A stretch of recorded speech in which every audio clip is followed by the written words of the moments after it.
પાલ વિસ્તારમાં આવેલ સંજીવ કુમાર ઓડિટોરિયમ ખાતે 1 મેના રોજ સ્પોક સીટો દ્વારા અનોખા આધ્યાત્મિક અને સંગીતમય કાર્યક્રમ કૃષ્ણ વે કોન્સર્ટનું આયોજન કરવામાં આવ્યું છે। આ કાર્યક્રમનો મુખ્ય હેતુ લોકોના વિચારોને ઉચ્ચ સ્તરે લઈ જવાનો અને ભગવાન શ્રી કૃષ્ણના ચરિત્ર દ્વારા જીવનમાં સકારાત્મક પરિવર્તન લાવવાનો છે। આ કોન્સર્ટમાં શ્રી કૃષ્ણના જીવન મૂલ્યો અને વિચારોને આધુનિક રીતે રજૂ કરવામાં આવશે, જેનાથી વ્યક્તિગત જીવન, બિઝનેસ અને પારિવારિક સંબંધોને મજબૂત બનાવવામાં મદદ મળશે। કાર્યક્રમમાં કીર્તન અને સંગીતનો સમન્વય હશે, જેમાં ઉપસ્થિત લોકો આનંદની અનુભૂતિ સાથે સંગીતમાં તલ્લીન થઈ જશે। આ પ્રસંગે આંતરરાષ્ટ્રીય કલાકારોની વિશેષ હાજરી રહેશે, જેમાં ભાગવત પ્રસાદ દ્વારા પ્રેઝન્ટેશન, હિરેન આંતરરાષ્ટ્રીય મૃદંગા પ્લેયર, રાધિકા દાસ સાથે લાઈવ પરફોર્મન્સ, ગોવિંદ આંતરરાષ્ટ્રીય વાંસળી વર્ચ્યુસો તેમજ પ્રેમ હરી અને વિક્રમ રાજપૂત દ્વારા રજૂઆત કરવામાં આવશે। આયોજકોનું માનવું છે કે શ્રી કૃષ્ણના વિચારો અને ચરિત્ર આપણા વિચારધારાને અપડેટ કરી શકે છે અને આપણા વિચારો જ આપણા જીવનને આકાર આપે છે। તેથી સકારાત્મક જીવન માટે સારા વિચારો અને સારા સંસ્કારો અપનાવવાનું મહત્વપૂર્ણ છે। સ્પોક સીટો દ્વારા આયોજિત આ કાર્યક્રમમાં લોકો પરિવાર સાથે જોડાઈને આ આધ્યાત્મિક યાત્રાનો લાભ લઈ શકે છે। આયોજકો મુજબ આ કાર્યક્રમ સમાજમાં સકારાત્મક પરિવર્તન લાવવાનું એક નવું પગલું સાબિત થશે। જય Shri Krishna. Spoke city supreme personality of Krishna community, અમે લોકો એક એવી કોમ્યુનિટી બનાવી છે કે જેમાં લોકો કૃષ્ણના ચાહકો કે કૃષ્ણ પ્રેમથી લઈને રણભૂમિથી લઈને જેટલું એનું ચરિત્ર છે એ ચરિત્રના માધ્યમથી આપણે બધા આપણી પર્સનલ લાઈફમાં શું ચેન્જ કરી શકીએ।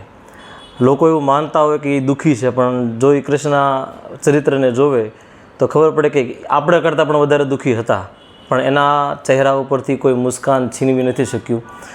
ઇવન કંસ હોય કે કોઈ પણ અસુર હોય, પણ કૃષ્ણની લાઈફમાંથી આપણે જોઈએ તો હંમેશા પોઝિટિવિટી નીકળી છે, લોકોને હેલ્પ કરી છે, પોતે હંમેશા મુસ્કુરાતા રહ્યા છે, મ્યુઝિકથી લઈને બધું જ ગાતા રહ્યા, નાચતા રહ્યા, લોકોને નચાવતા રહ્યા।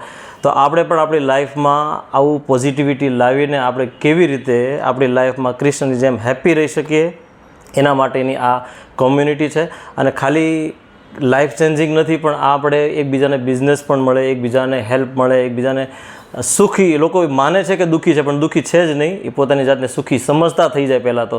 એટલે અ જર્ની ટુવર્ડ્સ હાયર થિંકિંગ આ ઇવેન્ટ સ્પેશિયલી એના માટે છે કે જે આપણા વિચારો છે એ વિચારોને આપણે ઉપરના લેવલમાં લઈ જઈએ મેઇન, અને વિચારથી જ આપણી દુનિયા બને છે।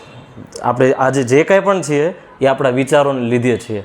જે પણ આપણે વિચારીએ છીએ, જે પણ આપણું માઇન્ડસેટ છે એ પ્રમાણે જ આપણી પોઝિશન છે।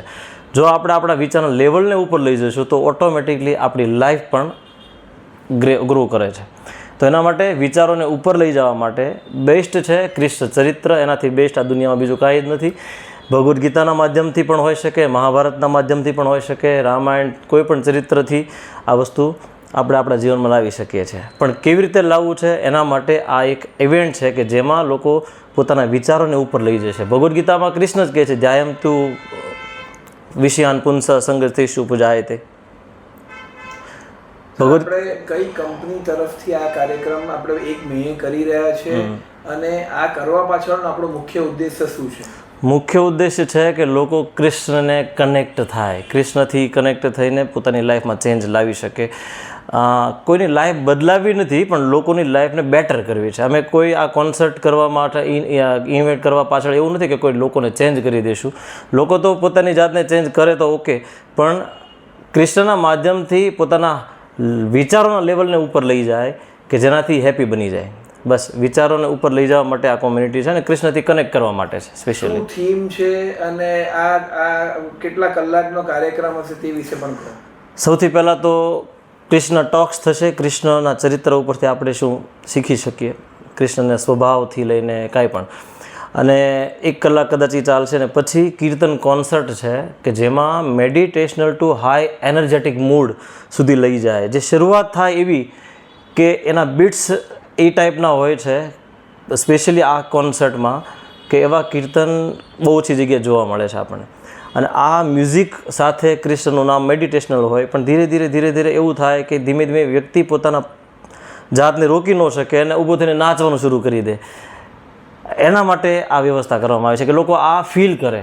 ખાલી સાંભળવું અને સાંભળવા માટે તો લોકો બહુ સાંભળે છે ને કોઈ આજ સુધીમાં સુધર્યું નથી એવી રીતે કે પોતાની લાઈફને બદલી નાખે કોઈને સાંભળીને, પણ કૃષ્ણનું ચરિત્ર એટલું પોઝિટિવ છે કે એને સાંભળીને વ્યક્તિ ને મજબૂર આમ પોતાની જાતને એમ કે હા હવે મારે ચેન્જ થવું છે, અપડેટ થવું છે. સુરત શહેરની જનતા પાસેથી આપને શું અપેક્ષાઓ છે? સુરત શહેરની જનતા તો પહેલેથી કૃષ્ણ પ્રેમી છે, કારણ કે દ્વારકાધીશ આપણા ગુજરાતમાં સૌથી વધારે વર્ષ કૃષ્ણએ દ્વારકામાં કાઢ્યા છે એની જીવન ચરિત્રમાંથી. તો બધા જ કૃષ્ણ પ્રેમી છે, મને ખબર છે, અને સ્પેશિયલી બધા જ આનો લાભ લેશે એવી મને આશા છે. સુરત શહેરના લોકોને આપ શું મેસેજ પાઠવવા માંગો? સુરત શહેરના લોકોને હું મેસેજ આપવા માગું છું કે દ્વારકાધીશ ભલે કૃષ્ણ છે, પણ દ્વારકામાં રહેતા 16,108 રાણીઓ હોવા છતાં પણ, બધું જ હોવા છતાં પણ પોતાના મિત્રોને, પોતાની ગોપીઓને, પોતાના વ્રજ સખાઓને એ ક્યારેય ભૂલા નથી. અને દ્વારકામાં સૂતા પણ એ રાધાની માટે, ગોપીઓની માટે યાદ કરીને એને પણ મતલબ રડતા હતા કૃષ્ણ.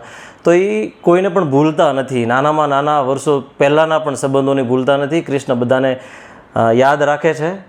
એટલા માટે દ્વારકામાં રહીને પણ એ વૃંદાવનને યાદ, પોતાના વ્રજને યાદ કરે છે. તો આવા કૃષ્ણ છે, અને બસ આપણે પણ કૃષ્ણ પાસેથી શીખી શકીએ કે આપણે કોઈને પણ ઇગ્નોર કરવાની જરૂર નથી.